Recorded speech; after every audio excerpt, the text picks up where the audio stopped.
الحمد لله رب العالمين والصلاة والسلام على سيد الأنبياء والمرسلين وعلى آله وأصحابه أجمعين أما بعد فأعوذ بالله من الشيطان الرجيم بسم الله الرحمن الرحيم أَوَمَنْ كَانَ مَيْتًا فَأَحْيَيْنَاهُ وَجَعَلْنَا لَهُ نُورًا يَمْشِي بِهِ فِي النَّاسِ كَمَنْ مَثَلُهُ فِي الظُّلُمَاتِ لَيْسَ بِخَارِجٍ مِنْهَا كَذَلِكَ زُيِّنَ لِلْكَافِرِينَ مَا كَانُوا يَعْمَلُونَ صدق الله مولانا العظيم وبلغنا رسوله النبي الكريم الأمين ونحن على ذلك لمن الشاهدين والشاكرين والحمد لله رب العالمين رب اشرح لي صدري ويسر لي أمري واحلل عقدة من لساني يفقهوا قولي إن الله وملائكته يصلون على النبي يا أيها الذين آمنوا صلوا عليه وسلموا تسليما صلى الله على النبي الأمي وآله وأصحابه صلى الله تعالى عليه وسلم صلاة وسلاما عليك يا سيدي يا رسول الله الصلاة والسلام عليك يا سيدي يا رسول الله وعلى آلك وأصحابك يا سيدي يا حبيب الله اللہ اللہ شہ کونین جلالت تیری فرش کیا عرش پہ جاری ہے حکومت تیری جھولیاں کھولے بے سمجھے نہیں دوڑے آئے ہم کو معلوم ہے دولت تیری عادت تیری ملک خدا تم ہو ملک خدا ملک خدا کے مالک راج تیرا ہے زمانے میں ہے حکومت تیری انتہائی واجب الاحترام علماء ذیشان محترم و مکرم سامعین و حاضرین حمد و صلات اور آقا کریم صلی اللہ تعالی وسلم کی پاک بارگاہ میں گلہائے عقیدت پیش کرنے کے بعد اللہ عز و جل کی پاک بارگاہ میں شکر کے یہ کلمات عرض کیے دیتا ہوں کہ اس نے اپنی بہت ساری مخلوقات میں سے اشرف المخلوق انسانوں میں سے بھی بہت ساروں میں سے ہمیں اپنے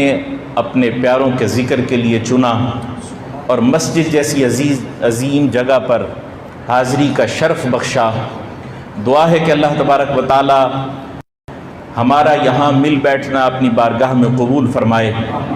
اور جن نسبتوں سے ہم بیٹھے ہیں اللہ تبارک و تعالی ان تمام نسبتوں کا فیض ہمیں عطا فرمائے مبارکباد کے مستحق ہیں میرے برادرم حضرت علامہ مناظر اہل سنت فاتح قادیانیت حضرت علامہ مفتی بھائی محمد عثمان صاحب کہ جنہوں نے بہت ہی مختصر وقت میں آپ تمام حضرات کو بھی دعوت دی اور مجھ فقیر کو بھی یہاں حاضر ہونے کا موقع بخشا اللہ تبارک و تعالیٰ ان کے علم و فضل میں اور زیادہ برکات عطا فرمائے یقین کیجئے میں ان کے والد گرامی رحمۃ اللہ تعالیٰ علیہ ان کی شفقتیں آج بھی یاد کرتا ہوں کہ وہ جس طرح حضور مفتی اعظم خانوال رحمۃ اللہ تعالیٰ علیہ سے محبتیں کیا کرتے تھے یہ اپنے والد کا صحیح جانشین ہے اور الوالد سر لابیہ اس کا جو مصداق ہے ان کی ذات پر پوری طرح فٹ آتا ہے کہ اسی طرح علماء کرام سے محبت کرتے ہیں اور مجھ جیسے فقیر کو بھی باوجود اس کے کہ ان کی صلاحیتیں مجھ سے زیادہ ہیں میں اعتراف کرتا ہوں لیکن پھر بھی مجھ ایسوں کو سبق سنانے کے لیے یہ اس طرح محبت کے ساتھ موقع فراہم کرتے ہیں اللہ تعالیٰ ان کے علم و فضل میں برکتیں عطا فرمائے اور ان کی اس بے لوث محبتوں پر قیامت والے دن جو آقا کریم صلی اللہ تعالی وسلم کا فرمان ہے مستدرک حاکم کی یہ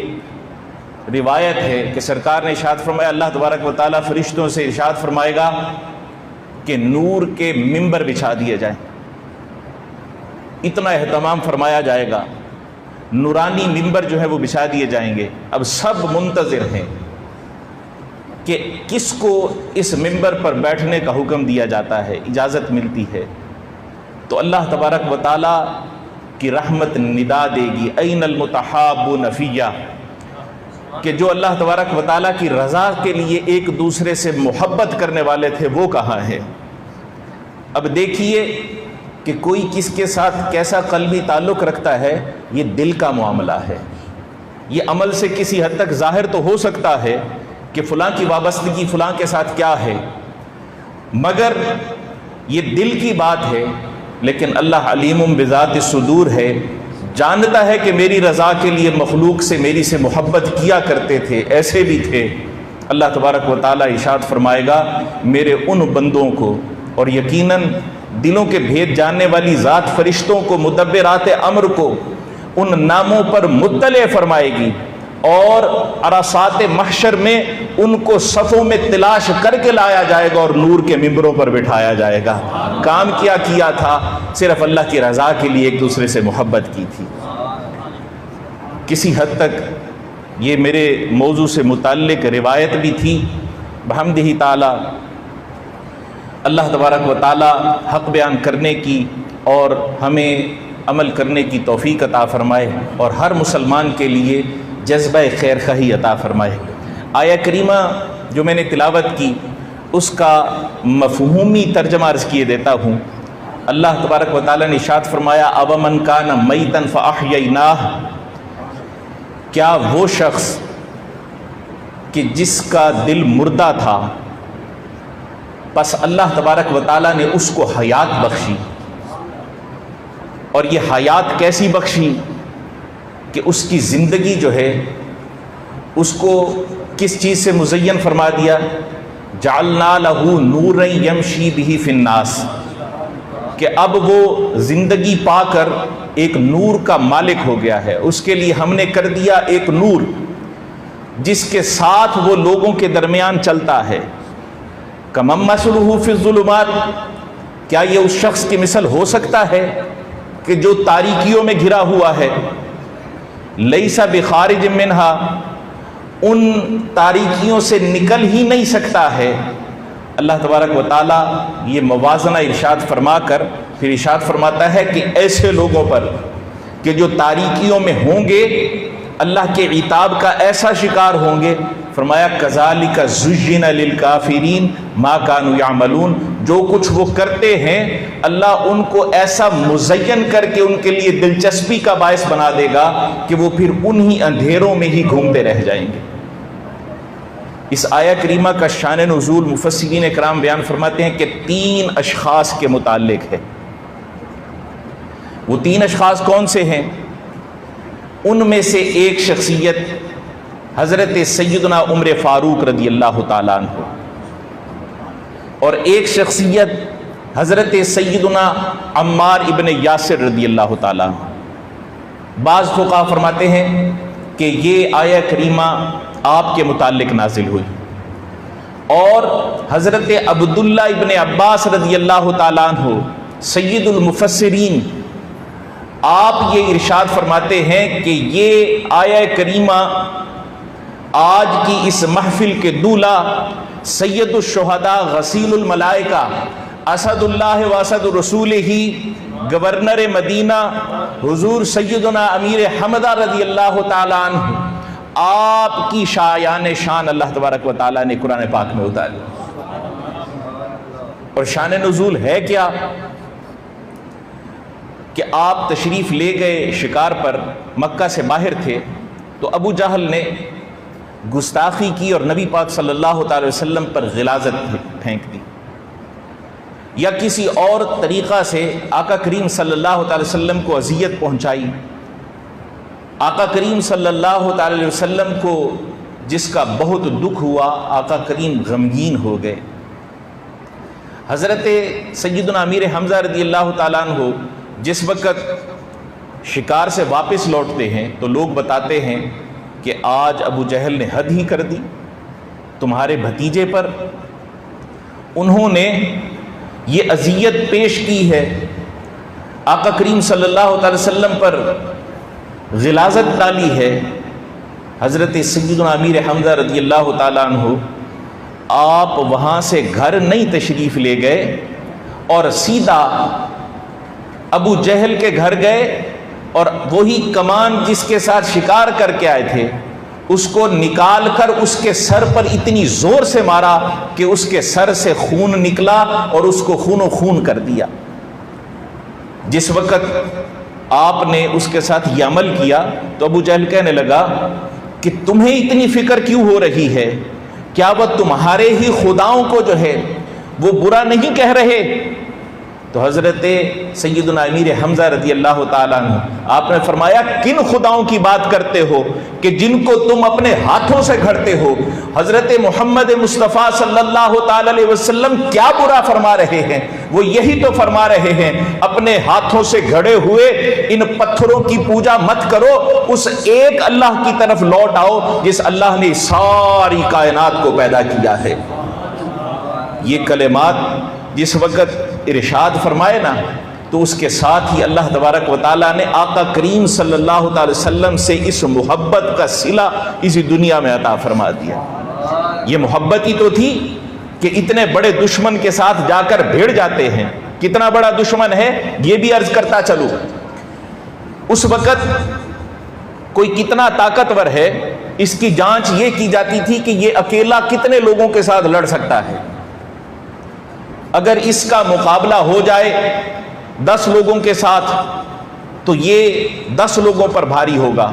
اگر اس کا مقابلہ 100 لوگوں کے ساتھ ہو جائے یہ 100 لوگوں پر بھاری ہوگا۔ ابو جہل کے متعلق یہ آتا تھا کہ وہ اکیلا 100 پر بھاری ہوا کرتا تھا، اتنا طاقتور دشمن تھا۔ لیکن نبی پاک صلی اللہ تعالی وسلم کی محبت کو دل میں رکھا نا تو پھر یہ نہیں دیکھا کہ وقت کا گورنر ہے، پھر ممتاز قادری رحمت اللہ تعالی علیہ نے غلامی کا حق ادا کر دیا۔ سیدنا امیر حمزہ رضی اللہ تعالیٰ عنہ آپ نے یہ نہیں دیکھا کہ 100 جوانوں کے برابر یہ اکیلا جوان ہے، آپ نے اس کے ساتھ نبی پاک صلی اللہ تعالی وسلم کی محبت میں جب یہ معاملہ فرمایا اللہ تبارک و تعالیٰ نے اس محبت کا صلہ دیا کہ فوراً دل کی دنیا بدل گئی، اور آپ نے ارشاد فرمایا کہ ہاں جس محمد صلی اللہ تعالی علیہ وسلم کی تعلیمات کو تم جھوٹا کہتے ہو، میں حمزہ یہاں پر کھڑے ہو کر گواہی دیتا ہوں کہ اللہ ایک ہے اور وہ محمد صلی اللہ تعالی علیہ وسلم اللہ کے سچے رسول ہیں۔ اللہ تبارک و تعالیٰ نے حضرت سیدنا امیر حمزہ رضی اللہ تعالیٰ عنہ کا رعب ایسا ڈالا، پھر روایات میں آتا ہے کہ لوگ ابو جہل کی شجاعت اور بہادری بھول گئے۔ اکیلے حضرت سیدنا امیر حمزہ رضی اللہ تعالیٰ عنہ آپ کے متعلق یہ بیان کیا گیا کہ پھر اللہ نے ایسی شجاعت عطا فرمائی کہ اکیلے حضرت سیدنا امیر حمزہ 1000 آدمیوں پر بھی بھاری رہ جایا کرتے تھے۔ یہ نبی پاک صلی اللہ تعالی وسلم سے محبتوں کا سلسلہ ہے۔ نبی پاک صلی اللہ تعالی وسلم سے یہ محبت، آقا کی غلامی کا پٹا گلے میں ڈال لیا تو سیدھا پھر آقا کریم صلی اللہ تعالی وسلم کی پاک بارگاہ میں حاضر ہو گئے۔ یا رسول اللہ صلی اللہ تعالی وسلم، میں نے آپ کی غلامی کا پٹا گلے میں ڈال لیا ہے، اللہ کو ایک مان لیا ہے، میں گواہی دیتا ہوں کہ آپ اللہ کے سچے رسول ہیں۔ آقا کریم صلی اللہ تعالی وسلم آپ کو جو اذیت تھی ابو جہل کے اس عمل کی وجہ سے وہ ساری کافور ہو گئی اور آپ کے چہرے انور پر مسکراہٹ آ گئی۔ اللہ تبارک و تعالیٰ کی طرف سے حضرت جبریل علیہ السلام یہ آیات کریمہ لے کر آ گئے۔ پیارے حبیب، اللہ تبارک و تعالیٰ ارشاد فرماتا ہے یہی تو ہے کہ جن کے متعلق اللہ نے فیصلہ فرما دیا ہے کہ ان کے دلوں کو اللہ زندگی بھی دے دیتا ہے اور پھر ایسی نورانیت ان کے دلوں میں بھرتا ہے کہ یہ لوگوں کے درمیان چلتے ہوتے ہیں، بظاہر ان جیسے ہوتے ہیں لیکن اللہ کے ہاں یہ چمکدار ستاروں کی طرح ہوتے ہیں۔ نور یمشی بہ فی الناس، لوگوں میں چلتے ہیں لیکن ایک نورانی شخصیت کے طور پر چلتے ہیں۔ اللہ تبارک و تعالیٰ ان کے دل کو اور ان کی روح کو اور ان کے جسم کو ایسا منور فرما دیتا ہے۔ حضرت سید الشہداء سیدنا امیر حمزہ رضی اللہ عنہ، آپ کی سیرت طیبہ کی مناسبت سے یہ جلسہ اور یہ محفل سجائی گئی ہے، اور حضرات شہداء احد علیہم الرضوان ان کی قربانیوں کے یادگار کے طور پر یہ محفل سجائی گئی ہے۔ اللہ تبارک و تعالیٰ ان تمام کے درجات کو بلندیاں بخشے۔ جہاں تک معرکہ احد کی بات ہے تو یہ ہر طبیعت کے لیے اس کا اثر مختلف ہے۔ کیونکہ یہ وہ واقعہ ہے جس میں مسلمانوں کو اللہ تبارک و تعالیٰ کی طرف سے بہت سارے سبق بھی دیے گئے۔ مثلا نبی پاک اللہ تعالی وسلم جو کچھ فرما دیں مسلمانوں کو زیب نہیں دیتا کہ پھر اس فرمان رسول صلی اللہ تعالی وسلم کے متعلق پھر اپنی رائے کو ترجیح دیں۔ ایک تو یہ بہت بڑا سبق تھا اور رہتی دنیا تک کے لیے یہ ایک مثال ہے، اور دوسرا درد مند دل کے لیے یہ غم و حزن کا بھی سبب ہے کہ نبی پاک صلی اللہ تعالی علیہ وسلم اس دن انتہائی زیادہ غمگین تھے۔ کس لیے؟ کہ اللہ تبارک و تعالی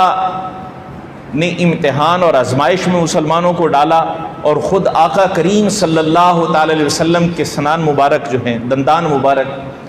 وہ بھی شہید ہوئے، اور آپ کے مبارک گال پر زخم کا نشان بھی آیا۔ لیکن کوئی یہ نہ سمجھے کہ اگر کسی کے زخم لگ جاتا ہے وہ زخم ابتدائی طور پر بدنما معلوم ہوتا ہو اور بعد میں جب مندبل ہو جائے تو وہاں پر جو نشان اور سکار چھوڑ جاتا ہے وہ بعد میں بے عیب والا معلوم ہوتا ہو۔ نہیں، صحابہ کرام رضوان اللہ تعالی علیہم اجمعین فرماتے ہیں کہ حضور کے چہرے کو اور 14ویں کے چاند کو ہم موازنہ کیا کرتے تھے اور پھر کہا کرتے تھے کہ آقا کریم صلی اللہ تعالی علیہ وسلم آپ کے متعلق یہی بات ہے کہ آپ کے جیسا حسین تو اللہ نے بنایا ہی نہیں۔ ما مدحت محمدا بمقالتی، نبی پاک صلی اللہ تعالی وسلم جیسا تو اللہ تبارک و تعالیٰ نے کسی اور ماں کو یہ توفیق ہی نہیں بخشی کہ جنم دیا ہو۔ آقا کریم صلی اللہ تعالی وسلم ایسے نورانی چہرے والے تھے، آپ کے اس زخم مبارک کے مندمل ہو جانے کے بعد ایسے لگتا تھا جیسے تاج میں ایک اور نگینہ جڑ دیا گیا ہو۔ نبی پاک صلی اللہ تعالی وسلم کے حسن میں چار چاند، چار کیا چاند، چاند تو خود بھیک لے کر چمکتا ہے آقا کریم صلی اللہ تعالی وسلم کے رخ انور سے۔ آقا کریم صلی اللہ تعالی وسلم آپ کے چہرے انور پر وہ زخم بھی پھر ایک نگینے کی طرح چمکا۔ بہرحال وہ کیسا کلفت والا دن تھا، درد مند دل کے لیے اس میں بھی سبق ہے۔ اس دن آقا کریم صلی اللہ تعالی علیہ وسلم کے 70 کم و بیش صحابہ اکرام رضوان اللہ تعالی علیہم اجمعین کو اللہ تبارک و تعالی نے مقام شہادت پر فائز کیا، اور ان سب میں سب سے عظیم شہادت وہ حضرت سید الشہداء سیدنا امیر حمزہ رضی اللہ تعالیٰ عنہ آپ کی تھی، کہ آپ کی شہادت سے نبی پاک صلی اللہ تعالی وسلم بہت ملول، بہت رنجیدہ ہو گئے۔ بہت سارے واقعات میں ذہن میں تو مضمون بہت زیادہ بکھرا پڑا ہے، اور ان کو سمیٹنا وہ مجھ جیسے طالب علم کے لیے شاید ممکن بھی نہ ہو سکے، تو اس لیے تطبیق آپ حضرات خود واقعات میں دیتے جائیے گا۔ اور اس وقت حضور سیدنا امیر حمزہ رضی اللہ تعالیٰ عنہ کے ساتھ ہے، تو اسی نسبت کا فیض پانے کے لیے ہی میں بیٹھ گیا ہوں۔ باقی جملے میں کم کہوں گا انشاءاللہ، ان کے فیض سے آپ کو سمجھ بہت زیادہ آئے گی۔ نبی پاک صلی اللہ تعالی علیہ وسلم حضرت سیدنا امیر حمزہ رضی اللہ تعالیٰ عنہ کو یہ بھی شرف حاصل ہے کہ آپ آقا کریم صلی اللہ تعالی وسلم کے رضاعی بھائی ہیں، ایک ہی ماں کا دودھ دونوں نے پیا ہے، اور یہاں تک بھی روایات میں آتا ہے کہ نبی پاک صلی اللہ تعالی علیہ وسلم کی غلامی میں اتنی محبت فرمانے والے تھے کہ چاہتے تھے کہ آقا کریم صلی اللہ تعالی علیہ وسلم آپ کی صاحبزادی سے نکاح فرما لیں، لیکن صحابہ اکرام رضوان اللہ تعالی علیہ مجمعین کے توسل سے جب آپ کی یہ خواہش نبی پاک صلی اللہ تعالی علیہ وسلم تک پہنچی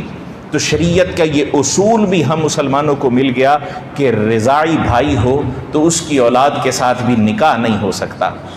اگر کزن ہو تو اس کی اولاد کے ساتھ نکاح ہو سکتا ہے، لیکن وہی کزن اگر کسی ایسی عورت کہ جس کا دونوں نے دودھ پیا ہو، دودھ شریک بھائی بن جائیں، تو اب دونوں جو ہیں وہ ایک دوسرے کی اولاد کے ساتھ نکاح نہیں کر سکتے ہیں۔ یہ اصول بھی ہمیں تو آقا کریم صلی اللہ تعالی وسلم نے ارشاد فرمایا کہ پیارے چچا، آپ کی یہ خواہش سر آنکھوں پر ہوتی، مگر چونکہ اللہ نے یہ قانون بنایا ہے اس لیے اس قانون کے مطابق میں اب یہ عمل نہیں کر سکتا. یوں جان ساری نبی پاک صلی اللہ تعالی وسلم پر فرمایا کرتے تھے. ہم تو یہی سمجھتے ہیں نا کہ اسلام کا پہلا مارکہ بدر ہے، لیکن کفار کے مقابل اس سے قبل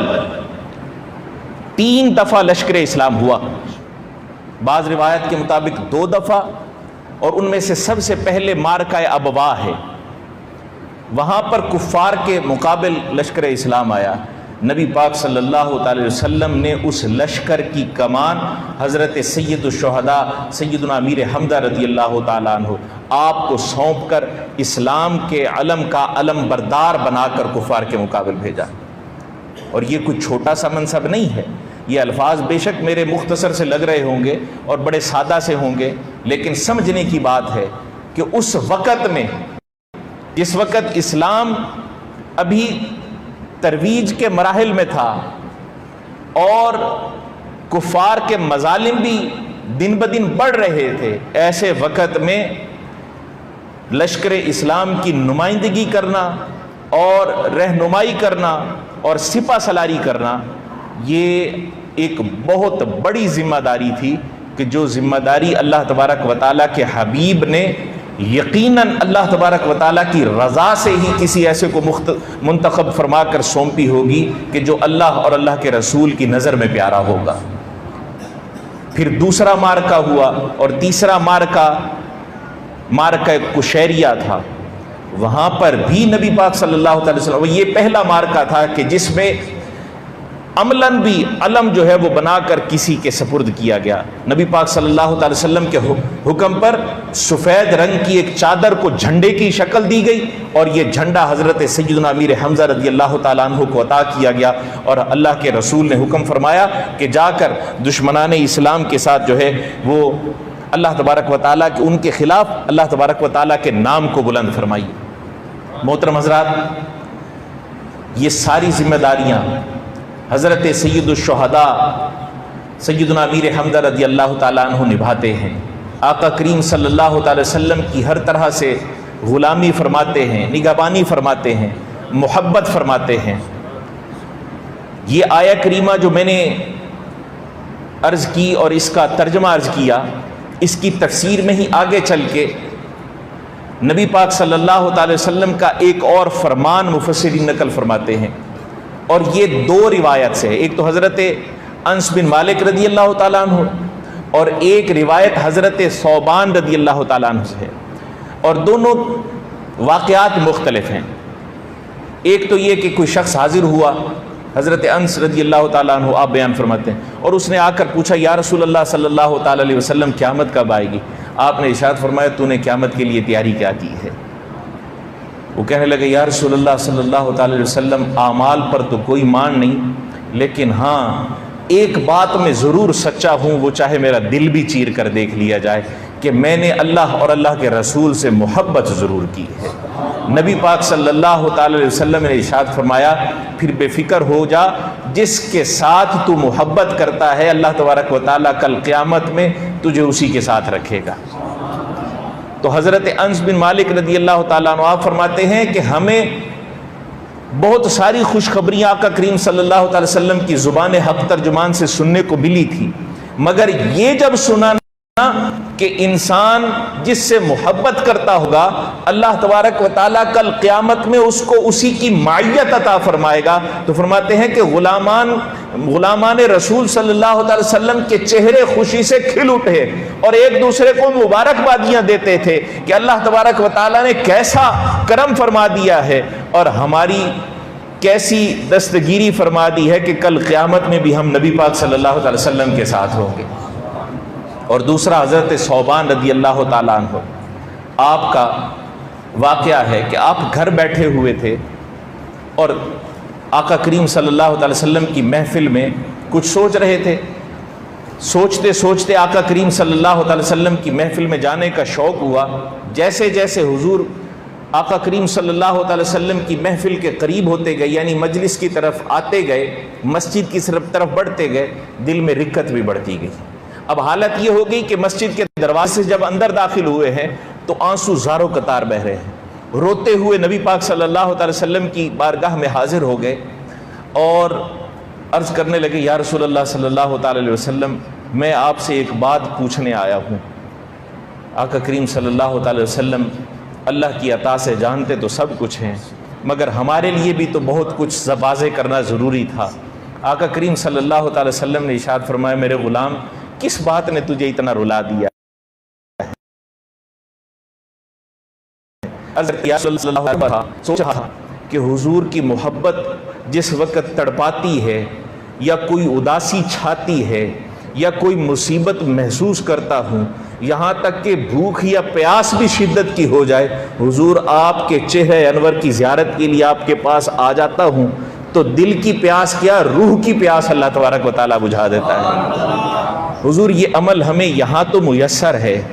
مگر آپ نے ارشاد فرمایا ہے کہ جنت کے درجات ہیں اور جو جس درجہ میں رکھا جائے گا دوسرے درجہ میں اللہ کی اجازت کے بغیر قدم بھی نہیں رکھ سکے گا۔ تو مقام بہت عرفہ والا ہوگا،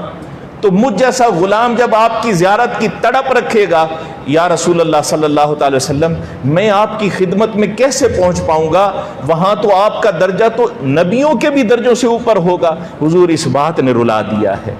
سوچنے کا مقام ہے کہ کیسی پاکیزہ سوچیں ان لوگوں کی ہوا کرتی تھی، ان کے فارغ وقت میں بیٹھ کر سوچیں بھی ہوتی تھی تو آقا کریم صلی اللہ تعالی وسلم محور و مرکز ہوا کرتے تھے۔ آج ہم سوچیں کہ ہم کیا کرتے ہیں، ہم تو نماز میں بھی آ کر کھڑے ہو جائیں تو حساب و کتاب ہی چل رہا ہوتا ہے کہ فلاں کو کیا دینا ہے، فلاں سے کتنا لینا ہے، اور لینے والے خصوصاً جو عام وقت میں یاد بھی نہ آ رہے ہوں، شیطان ایسے جال پھینکتا ہے کہ نماز میں کھڑے ہوئے سب یاد آ رہے ہوتے ہیں اور سوچ رہا ہوتا ہے کہ یہاں سے فارغ ہوتے ہی سب سے پہلے فلاں کا دروازہ کھٹکاؤں گا۔ یہاں غلامی رسول جس کا ہم دعویٰ کرتے ہیں، حقیقی غلامی رسول رکھنے والوں کے عمل کو دیکھیے کہ گھر میں بیٹھے ہوئے ہیں، گھر کی سوچ نہیں ہے، سوچ ہے تو مصطفیٰ کے در کی سوچ ہے کہ آقا کریم صلی اللہ تعالی وسلم کے در کی کہیں غلامی ہم سے نہ چھوٹ جائے۔ یہ دنیا میں جس طرح میسر ہے، جب نبی پاک صلی اللہ تعالی وسلم نے غلام کی یہ بات سنی کہ اتنی محبت کرتے ہو، تو آقا کریم صلی اللہ تعالی وسلم نے ارشاد فرمایا کہ آدمی قیامت والے دن اسی کے ساتھ ہوگا جس سے وہ محبت کرتا ہوگا۔ اب یہ بات ذہن میں رکھیے، حضرت سید الشہداء سیدنا امیر حمزہ رضی اللہ تعالیٰ عنہ آپ کی ذات نبی پاک صلی اللہ تعالی وسلم سے کتنی محبت کرتی تھی کہ اپنے سے طاقتور دشمن سے بھی بھڑ جاتے ہیں۔ اللہ تبارک و تعالیٰ اس عمل پر آقا کریم صلی اللہ تعالی وسلم کی محبت پر رتبے نوازتا ہے، مگر یہاں پر دیکھیے کہ نبی پاک صلی اللہ تعالی علیہ وسلم آپ حضرت سید الشہداء سیدنا امیر حمزہ رضی اللہ تعالیٰ کی محبت فرماتے ہیں کہ جس وقت آپ کی شہادت ہوئی، آپ کا وصال ہو گیا اور انتہائی دردناک طریقہ سے آپ کو شہید کیا گیا، یہاں تک کہ پھر آپ کی نعش مبارک کا باقاعدہ مصلح کیا گیا۔ چونکہ کرنے والے بعد میں مسلمان ہوئے، اور جب رسول اللہ صلی اللہ تعالی علیہ وسلم نے ہی ان کو معاف فرما دیا، جو کہ حضرت سید الشہداء سیدنا امیر حمزہ رضی اللہ تعالیٰ عنہ آپ کے اولین وارث ہیں، حقدار ہیں، تو جب آقا کریم صلی اللہ تعالی علیہ وسلم نے، اور یہ صرف آپ حضرت سید الشہداء کے نہیں، یا صرف قبیلہ قریش کے نہیں، یا صرف سادات کے نہیں، نبی پاک صلی اللہ تعالی علیہ وسلم کی یہ شان ہے کہ آقا کریم صلی اللہ تعالی وسلم اپنی تمام امت کے مالک ہیں۔ یہاں تک کہ فقہاء کرام رضوان اللہ تعالی علیہم اجمعین لکھتے ہیں کہ اگر کسی کا نکاح بھی ہوا ہو نا، تو آقا کریم صلی اللہ تعالی وسلم اگر وہ منسوخ فرما دیں تو وہ شریعت کی روشنی میں منسوخ تصور ہوگا، اور اگر شریعت کا ایک اصول ہو جو بنا ہوا ہو، آقا کریم صلی اللہ تعالی وسلم اس میں ترمیم فرما دیں تو اس شخص کے لیے وہ اصول وہی ہوگا جو آقا کریم صلی اللہ تعالی وسلم ارشاد فرما دیں۔ تو یوں ملک خدا ملک خدا کے تم ہو مالک، راج تیرا ہے زمانے میں ہے حکومت تیری، آقا کریم صلی اللہ تعالی وسلم کی یہ شان ہے۔ تو آقا کریم صلی اللہ تعالی علیہ وسلم بہت انتہائی غمگین تھے۔ سب سے پہلے صحابہ کرام رضوان اللہ تعالی علیہم اجمعین نے جنازے کے لیے حضرت سید الشہداء کا جنازہ ہی پیش فرمایا۔ آقا کریم صلی اللہ تعالی علیہ وسلم نے آپ کا جنازہ مبارک پڑھایا، پھر دوسرے صحابی رضی اللہ تعالیٰ عنہ ان کا جنازہ لایا گیا، تو حضرت سید الشہداء رضی اللہ تعالیٰ عنہ ان کا جنازہ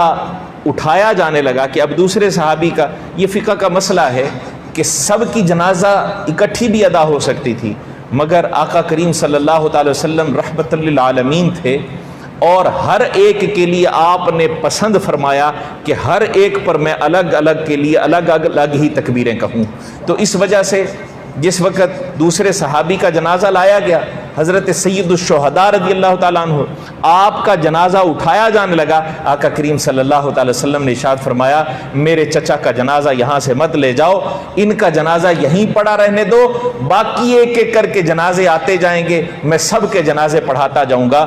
یوں آقا کریم صلی اللہ تعالی وسلم کی محبت دیکھیے سید الشہداء رضی اللہ تعالیٰ عنہ سے کہ آپ کا جنازہ نبی پاک صلی اللہ تعالی وسلم نے دیگر شہداء کے ساتھ 70 مرتبہ ادا فرمایا۔ حضور کسی کا ایک ہی مرتبہ جنازہ پڑھا دیں، اس کی بخشش اور اللہ کے ہاں قبولیت میں کوئی شک نہیں رہ جاتا ہے، اور سوچئے کہ جس کے ساتھ حضور اتنی محبت فرما رہے ہوں کہ 70 مرتبہ کم و بیش آپ کا جنازہ ادا فرما رہے ہوں، اللہ کے ہاں ان کا کیسا مقام ہوگا۔ اور یہ عمل جب حضور کر کے فارغ ہوئے، حضور غمگین تھے، اور اللہ تبارک و تعالی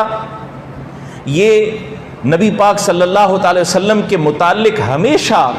ایسا ہی فیصلہ فرماتا تھا کہ حضور جب بھی غمگین ہوا کرتے تھے، حضرت جبریل علیہ السلام کوئی نہ کوئی خوشخبری لے کر آ جایا کرتے تھے۔ حضرت جبریل علیہ السلام نازل ہوئے اور عرض کرنے لگے یا رسول اللہ صلی اللہ تعالی علیہ وسلم آپ غمگین نہ ہوں، اللہ تبارک و تعالیٰ نے حضرت سید الشہداء رضی اللہ تعالیٰ عنہ کو اپنا اور تمہارا اسد اللہ و اسد الرسول ہی کے الفاظ کے ساتھ یاد فرماتے ہوئے اپنا اور آپ کا یا رسول اللہ شیر قرار دے دیا ہے۔ یہ اللہ کے ہاں ان کا یہ مقام اور مرتبہ ہے۔ نبی پاک صلی اللہ تعالی وسلم کے دل کو چین اور سکون آیا۔ یہ ذہن میں رکھیے کہ میں اس کرب کا منظر آپ کو یاد کراتا چلوں کہ حضور نبی پاک صلی اللہ تعالی وسلم کا چہرہ انور خود بھی زخمی ہے، اپنے زخم بھی ہیں، لیکن اس کے باوجود زخم اگر کوئی تازہ ہے تو وہ سید الشہداء کی جدائی والا تازہ ہے کہ کیسے، اور یہ سارے معاملات تھے کہ کیسے وہ میرے ساتھ آگے پیچھے میری محبت میں یہ سارے اعمال کیا کرتے تھے، کیسے کیسے اعمال کیا کرتے تھے۔ معرکہ بدر کے موقع پر جس وقت مبازرت طلب ہوئی، کفار کی طرف سے 3 کڑیل جوان آگے آئے اور انہوں نے کہا کہ ہمارا مد مقابل بھیجا جائے۔ نبی پاک صلی اللہ تعالی وسلم کی خدمت میں سارے ہی غلام جذبے کے ساتھ تھے اور چلنے سے پہلے اپنے جذبے کا اظہار کیا تھا، یا رسول اللہ صلی اللہ تعالی وسلم ہم موسیٰ علیہ السلام کی قوم کی طرح یہ نہیں کہیں گے کہ ہم تو یہاں بیٹھے ہیں، انت وربک فقاتلا، آپ جائیں اور آپ کا رب جا کر قتال کرے۔ یا رسول اللہ ہم نکلیں گے، اگر آگے زمین ختم ہو جائے اور پانی شروع ہو جائے یا آگ شروع ہو جائے، حضور ہم اپنے جانور اپنے قدم اس میں بھی ڈال دیں گے، پیچھے نہیں ہٹیں گے۔ یہ جذبے کے ساتھ سارے وہاں پر ہیں۔ جب مبازرت طلب ہوئی سب یہ شوق کر رہے تھے کہ کاش حضور ہمیں اشارہ فرما دیں۔ نبی پاک صلی اللہ تعالی وسلم نے حضرت سید الشہداء سیدنا امیر حمزہ رضی اللہ تعالیٰ عنہ کو چنا کہ فلاں کے مقابل آپ جائیں گے۔ حضرت علی المرتضیٰ کرم اللہ تعالی وجہ الکریم کو چنا کہ فلاں کے مقابل آپ جائیں گے، اور حضرت ابو عبیدہ آپ کو چنا گیا کہ آپ فلاں کے مقابل جائیں گے۔ نبی پاک صلی اللہ تعالی وسلم کے سامنے پھر جس وقت آپ نے تلوار نکالی اور اپنی تلوار کے فن دکھا رہے تھے تو نبی پاک صلی اللہ تعالی وسلم آپ کا نام لے لے کر آپ کو بڑھاوا دے رہے تھے کہ اے عبد المطلب کے بیٹے، تو نے قریشی خون کا حق ادا کر دیا ہے۔ ایک طرف برادر حضرت علی المرتضیٰ کرم اللہ تعالی وجہ الکریم ان کے سامنے جوہر دکھا رہے ہیں۔ نبی پاک صلی اللہ تعالی وسلم جو اس سے پہلے غمگین تھے، پوری رات اللہ تبارک و تعالیٰ کی بارگاہ میں فتح و نصرت کی دعائیں کرتے رہے تھے، جس وقت یہ جاں بازیاں دیکھیں تو اس وقت پھر آپ کے چہرہ انور پر تبسم آ گیا کہ اللہ تبارک و تعالیٰ اس قوم کو نہیں چھوڑے گا. اور میرا وجدان کہتا ہے کہ کہیں اعلیٰ حضرت عظیم المرتبت کی روح بھی وہاں موجود تھی, انہوں نے بھی یہی چیزیں دیکھ کر کہا ہوگا کہ ان کے سامنے وہ حمزہ کی جاں بازیاں, شیر غران سطوت پہ لاکھوں سلام. صرف یہ ایک واقعہ نہیں ہوا, پھر احد کے مقام پر جس وقت مارکا بپا ہوا, حضرت سید الشہداء بڑی بے جگری سے میدان میں اترتے ہیں. ایک کافر جس کے متعلق آتا ہے کہ کئی سواروں پر بھاری ہوتا تھا, وہ آگے آ کر حرزہ سرائی کرتا ہے اور حضرت علی المرتضیٰ کرم اللہ تعالی وجہ الکریم کو مخاطب کہہ کر کہتا ہے کہ تمہیں تو مسلمانوں کو یہ زوم ہے نا کہ تم جو کفار کے ہاتھوں مارے جاتے ہو تو تمہیں جنت ملتی ہے, تو آؤ میں آیا ہوں, میں تمہیں فوراً جنت میں بھیجنے کے لیے آیا ہوں, آؤ تمہیں جنت میں نہ بھیج دوں. حضرت علی المرتضیٰ کرم اللہ تعالی وجہ الکریم آپ اس کے سامنے مقابل ہونے کے لیے پوزیشن لیتے ہیں جیسے ایک عام پہلوان پوزیشن لیتا ہے. تو توجہ نہ فرمائی تو پیچھے جو تھا وہ کوئی ایک روڑا پڑا ہوا تھا, آپ کا پاؤں اس سے رپٹا تو پیچھے گرنے لگے, تو پیچھے ایک کڑیل جوان نے حضرت علی المرتضیٰ کرم اللہ تعالی وجہ الکریم کو اپنے سینے پر لے لیا. جب پیچھے مڑ کر دیکھا تو وہ حضرت سید الشہداء حضرت سیدنا امیر حمزہ رضی اللہ تعالیٰ عنہ کی ذات تھی. وہاں پر کھڑے ہوئے حضرت علی المرتضیٰ کرم اللہ تعالی وجہ الکریم کو سینے پر لیا ہوا ہے اور اپنی تلوار ہاتھ میں ننگی پکڑی ہوئی ہے. وہ مقابل جو حضرت علی المرتضیٰ کرم اللہ تعالی وجہ الکریم کو مقابلہ کے لیے طلب کر رہا تھا, آپ نے اپنی تلوار, اب دیکھیے تلوار کا زور ہے, کوئی چھوٹا ہتھیار ہونا تو اس پہ بازو کی قوت کم لگتی ہے, لیکن ہتھیار جتنا لمبا ہو جائے گا بازو کی قوت اتنی زیادہ صرف ہوگی. حضرت سید الشہداء حضرت امیر حمزہ رضی اللہ تعالیٰ عنہ حضرت علی پاک کرم اللہ تعالی وجہ الکریم کو بھی سینے پر سنبھالے ہوئے ہیں اور دوسرے ہاتھ سے ایسی تلوار چلائی کہ روایات میں آتا ہے کہ اس کافر کی یہ گردن والی ہڈی,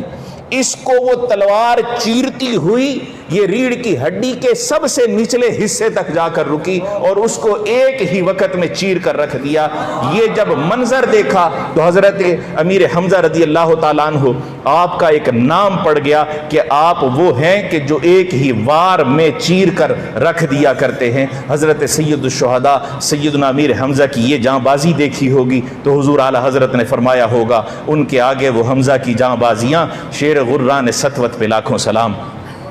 یہ واقعہ ہوا, آپ شہید ہو گئے, نبی پاک صلی اللہ تعالی علیہ وسلم نے آپ کی تدفین فرمائی. اب مدینہ طیبہ کی طرف واپسی کا سفر ہوا, صحابہ کرام رضوان اللہ تعالی علیہم اجمعین چل رہے ہیں. آقا کریم صلی اللہ تعالی علیہ وسلم بار بار پیچھے مڑ کر احد کی طرف دیکھتے ہیں, پھر ارشاد ہی فرما دیا کہ جو شخص بھی یہاں شہدائے احد کی زیارت کے لیے آئے گا اللہ رسول اس سے راضی ہو جایا کرے گا, یہ اللہ رسول کی رضا کا سبب ہوگا. آج بھی جو اہل سر لوگ ہیں نا وہ آپ کو گورنر مدینہ ایسے نہیں کہتے حضور سید الشہداء کو, سر کی بات ہے, راز کی بات ہے. فرماتے ہیں کہ نبی اللہ تبارک و تعالیٰ کی بارگاہ سے اگر ناراضگی کسی بندے کے لیے ہو جائے نا تو وہ نبی پاک صلی اللہ تعالی علیہ وسلم کی بارگاہ میں آ جائے, اللہ تبارک و تعالیٰ کی بارگاہ کی ناراضگی آقا کریم صلی اللہ تعالی وسلم کی سفارش سے دور ہو جائے گی, اللہ تبارک و تعالیٰ راضی ہو جائے گا. لیکن اگر نبی پاک صلی اللہ تعالی علیہ وسلم ناراض ہو گئے تو پھر اللہ تبارک و تعالیٰ کی بارگاہ سے بھی معافی نہیں ملے. نبی پاک صلی اللہ تعالی وسلم کی ذات ایسی ہے. اللہ تبارک و تعالیٰ نے تقدیر میں کوئی مصیبت لکھی ہو, بندہ دعا کر رہا ہے, آقا کریم صلی اللہ تعالی وسلم نے ارشاد فرمایا تمہاری دعا کی قبولیت کے 3 درجے. ایک تو یہ کہ بندہ جو مانگتا ہے اللہ تبارک و تعالیٰ فوراً عطا فرما دے, جو کچھ اس نے مانگا ہے وہی اس کو مل گیا. دوسرا ارشاد فرمایا کہ بندہ جو مانگ رہا ہوتا ہے وہ تو اس کو نہیں دیا جاتا لیکن اس کے بدلے میں اس پر آنے والی کو بڑی مصیبت کو ٹال دیا جاتا ہے.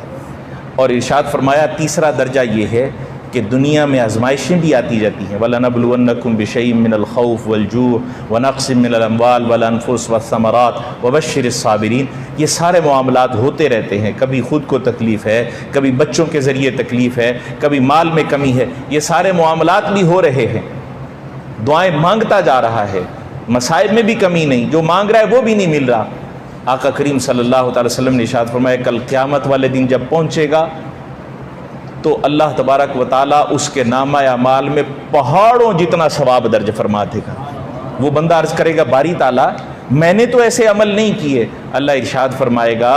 کہ یہ وہ جو دعائیں تم مجھ سے مانگا کرتا تھا اور میں نے دنیا میں تیری دعاؤں پر اجر نہیں دیا، ان کو آخرت کے لیے تیرے لیے ذخیرہ بنا دیا تھا، یہ آج وہی ذخیرہ آخرت تیری بخشش کا سامان ہو رہا ہے۔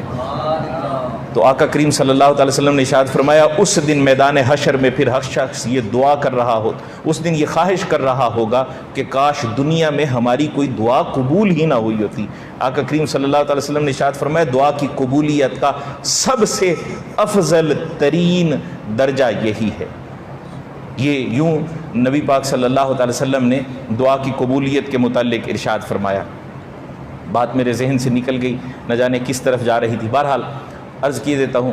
نبی پاک صلی اللہ عرض کرتا ہوں آقا کریم صلی اللہ تعالی وسلم کی بارگاہ میں بھی اگر کوئی دعا قبول نہ ہو رہی ہو تو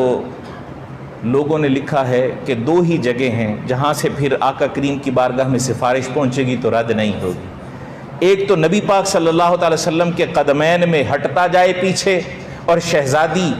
حضرت سیدہ خاتون جنت رضی اللہ تعالیٰ عنہ کی پاک بارگاہ میں سر جھکا کے کھڑا ہو جائے اور وہاں پر عرض کرے کہ اپنے بابا جان کی خدمت میں سفارش فرما دیجئے کہ مجھ پر جو مصائب آ رہے ہیں دنیا میں بھی ان کو سہنے کی سکت نہیں، اللہ تبارک و تعالیٰ کے حبیب توجہ فرما دیں گے اور اس بندے کے غم چھٹ جائیں گے۔ یا پھر دوسری جگہ فرمایا کہ وہاں سے ہٹتا جائے اور آقا کی جس طرف پشت ہے اس طرف چلتا جائے، حضور سید الشہداء حضرت سیدنا امیر حمزہ رضی اللہ تعالیٰ عنہ آپ کی بارگاہ میں جا کر کھڑا ہو جائے اور وہاں پر پھر نبی پاک صلی اللہ تعالی وسلم کی بارگاہ میں سفارش کے لیے عرض کرے، آپ کے ہاں سے منظوری ہو گئی تو پھر نبی پاک صلی اللہ تعالی وسلم کے ہاں بھی درخواست منظور ہو جائے گی۔ اور کہتے ہیں کہ اگر کوئی ایسی درخواست ہو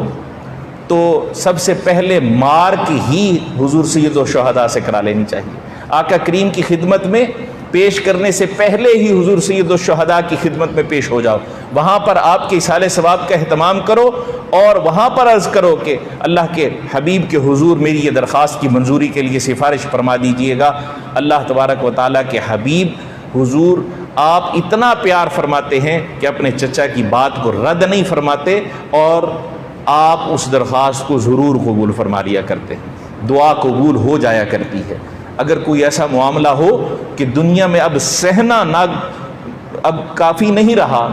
اب تکلیف زیادہ ہے، تو اس وقت میں بندہ یہ عمل بھی کر سکتا ہے۔ محترم حضرات،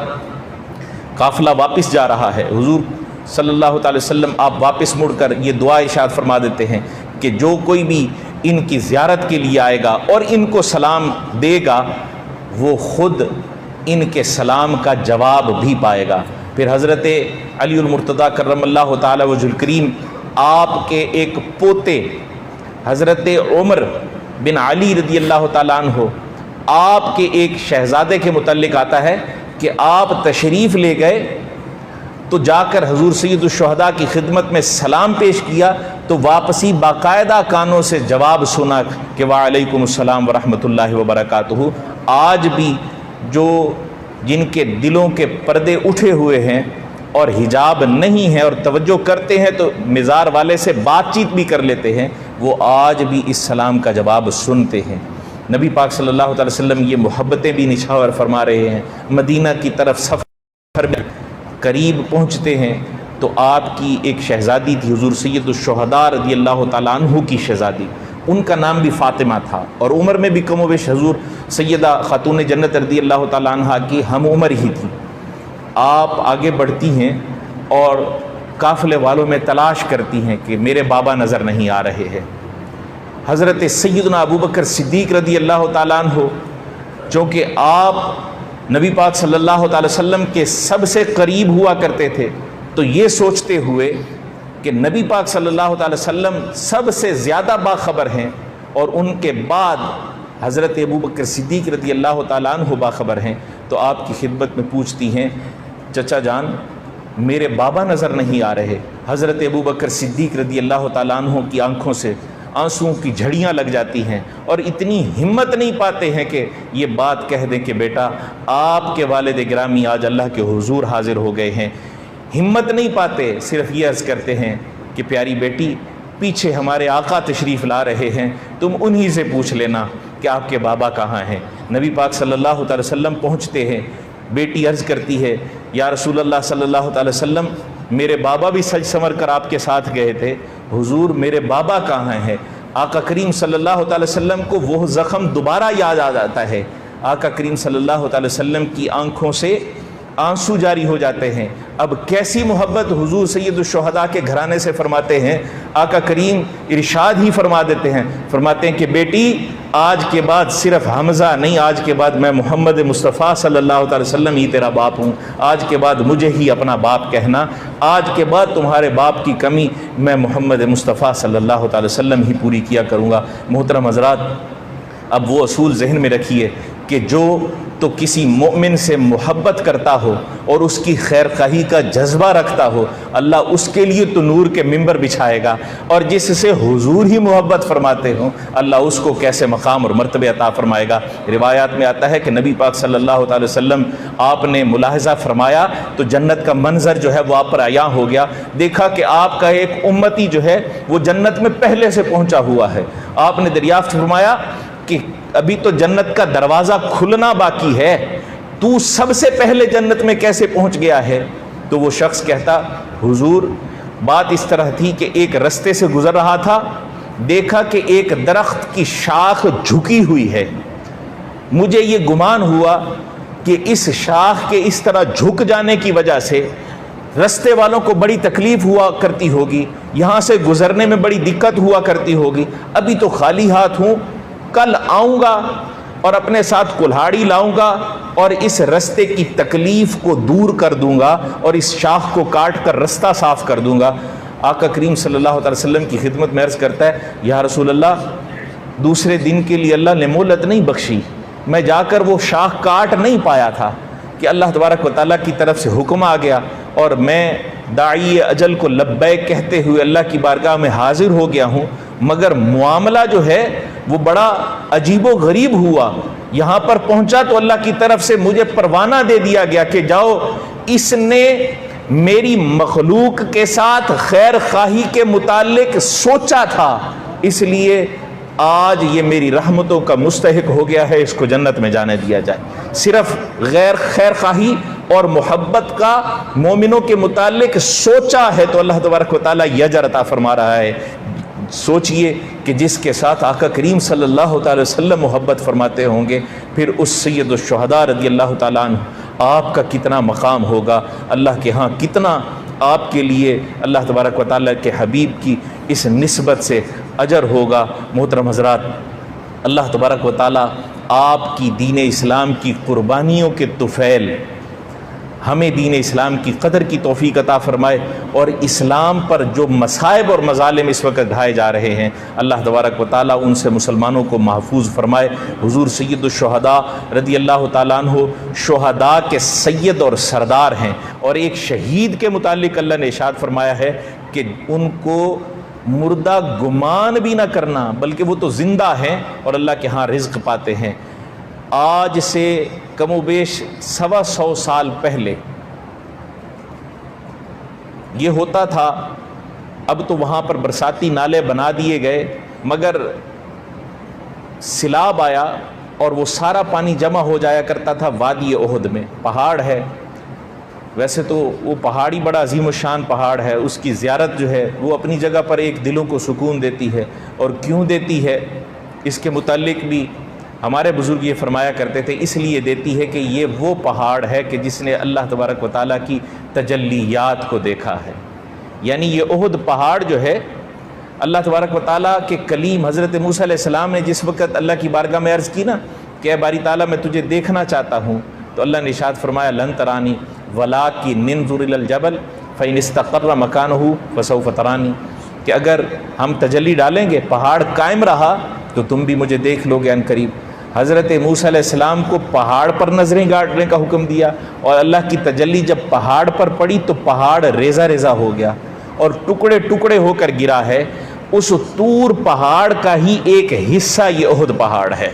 اور چونکہ اللہ کی تجلیات کا حامل ہے اس وجہ سے اس کا اپنا ایک منظر ہے۔ وہاں سے جو پانی بہہ کر آتا ہے پھر اس شاخ اس کو بھی آنکھوں کا سرما بنایا کرتے۔ تو پانی آیا تو روایات میں آتا ہے کہ حضرت سید الشہداء رضی اللہ تعالیٰ عنہ آپ کی قبر مبارک کھل گئی، اور جس حالت میں آپ کو دفن کیا گیا تھا آپ کا جسم مبارک اسی طرح بالکل تر و تازہ سلامت موجود تھا، اور چونکہ آپ کی لاش کا مصلح کیا تھا تو اس وقت باقی جگہوں پر تو کچھ نہ کچھ بندوبست ہو گیا کہ خون رک گیا، مگر پیٹ مبارک کو چونکہ چاک کیا گیا تھا، سینہ مبارک کو، تو یہاں پر آپ ہی کے ہاتھوں کو اس طرح رکھ دیا گیا تھا۔ تو جس وقت آپ کی نعش مبارک اس طرح ظاہر ہوئی، اور یہ کوئی پرانا واقعہ نہیں ہے، آج سے 125 سال پہلے کا واقعہ ہے، جس وقت آپ کی نعش مبارک ظاہر ہوئی تو کسی نے آپ کے اس ہاتھ کو چومنے کے لیے جس وقت ہلا دیا نا، تو آپ کے جسم اطہر سے وہ زخم والی جگہ سے خون اسی طرح جاری ہو گیا جس طرح اس دن کے جس دن آپ شہید ہوئے تھے جاری تھا۔ محترم حضرات، ہم اہل سنت و جماعت ایسی نسبتوں کے حامل ہیں کہ ہم یہ سمجھتے ہیں کہ اللہ تبارک و تعالیٰ نے جو ارشاد فرمایا ہے، ہمارے شہداء جو ہیں وہ زندہ ہیں، ہم ان تمام نسبتوں کے حامل ہیں۔ ایسے عقیدے اللہ کے حبیب کے وسیلہ سے ہمیں عطا ہوئے ہیں کہ ہم ہی ان حقیقی عقیدوں کے حامل ہیں کہ جس رستے کو اللہ تبارک و تعالیٰ کے حبیب نے صراط مستقیم قرار دیا، یا اللہ نے یہ ارشاد فرمایا کہ مجھ سے جب بھی دعا مانگنا تو اس طرح کہنا کہ اہدنا الصراط المستقیم صراط الذین انعمت علیہم، وہ انعام یافتہ لوگوں کا راستہ، ان میں شہداء بھی شامل، اور شہداء بھی پھر ان کی یہ تعریف و توصیف بھی ہم اہل سنت و جماعت کے حصہ میں آئی ہے کہ آج ہم یہاں جمع ہیں اور حضور سید الشہداء رضی اللہ تعالیٰ عنہ کا عرس منا رہے ہیں۔ اللہ تبارک و تعالیٰ آپ کا فیض ہم پر، اس علاقہ پر، اور کل مسلمان اور ہر جگہ جہاں پہ بھی مسلمان بستے ہیں اس علاقے پر عطا فرمائے۔ وما علینا الا البلاغ المبین۔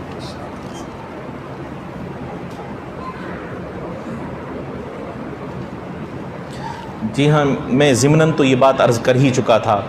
اور موضوع میں نے عرض کیا تھا کہ تطبیق آپ حضرات دے دیجیے گا، میرے جملے جو ہیں وہ ٹوٹے پھوٹے ہیں۔ اس میں ایک تو یہی بات، اس میں بھی تاریخ، چونکہ یہ تاریخ کا واقعہ ہے، ایک تو یہ کہا جاتا ہے اور صرف طعن کی نیت سے کہا جاتا ہے کہ یہ ہندہ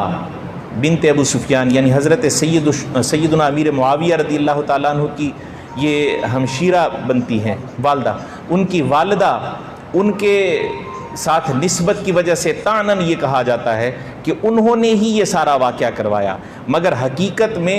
یہ دو روایت ہیں جس دوسری روایت کو جان بوجھ کر چھوڑ دیا جاتا ہے، اور وہ کیا ہے کہ حضرت جبیر ابن مطعم، اس وقت یہ بھی مطعم، یہ اس وقت مسلمان نہیں ہوئے تھے، اور انہوں نے اپنے بھائی یا والد کا بدلہ لینا تھا، جس کی وجہ سے انہوں نے حضرت وحشی جو کہ بعد میں مسلمان بھی ہو گئے تو ان کو یہ کہا اور یہ ساری منصوبہ بندی کی۔ محترم حضرات،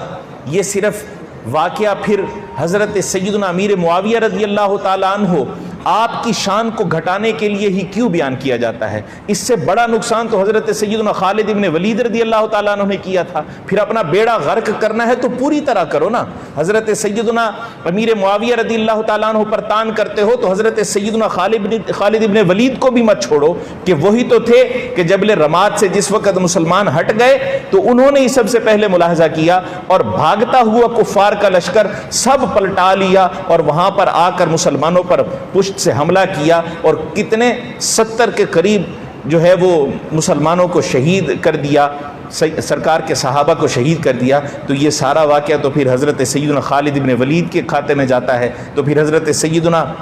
امیر معاویہ رضی اللہ تعالیٰ عنہ ہی کیوں؟ حضرت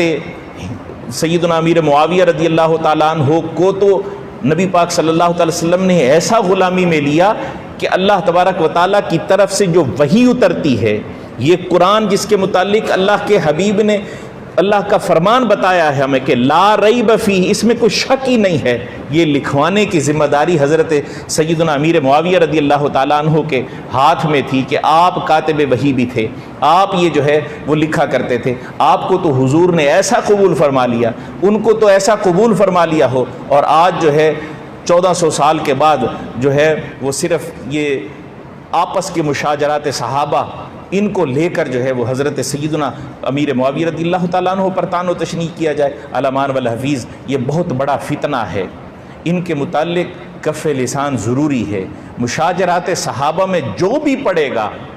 جس پائے کا بھی مفتی اور عالم ہوگا، اللہ تبارک و تعالیٰ کے ہاں سے ایسا عتاب نازل ہوگا کہ دنیا میں ہی اس کو گالیاں پڑتی ہوئی ضرور دیکھو گے۔ میں یہ نہیں کہتا کہ اس کے ہاتھ چومنے والے نہیں ہوں گے، نہیں، شیطان کے بھی کافی سارے پیروکار ہوتے ہیں، اس کے پیچھے بھی کافی سارے لوگ چل پڑیں گے، لیکن یہ بھی دیکھو گے کہ دنیا میں ہی اللہ تبارک و تعالیٰ اس کو سزا دے گا، اور لوگ ہیں وہ ان پر آوازیں کس رہے ہوں گے۔ اللہ تبارک و تعالیٰ ہمیں ایسوں کی صحبت نہ عطا فرمائے، اور حضور اعلیٰ حضرت عظیم المرتبت کی ہی غلامی عطا فرمائے کہ کیسا پیارا مذہب لے کر ہمیں دیا کہ نہ تو صحابہ اکرام رضوان اللہ تعالی علیہم اجمعین کی کہیں سے گستاخی ہوتی ہے، اور نہ ہی اہل بیت اطہار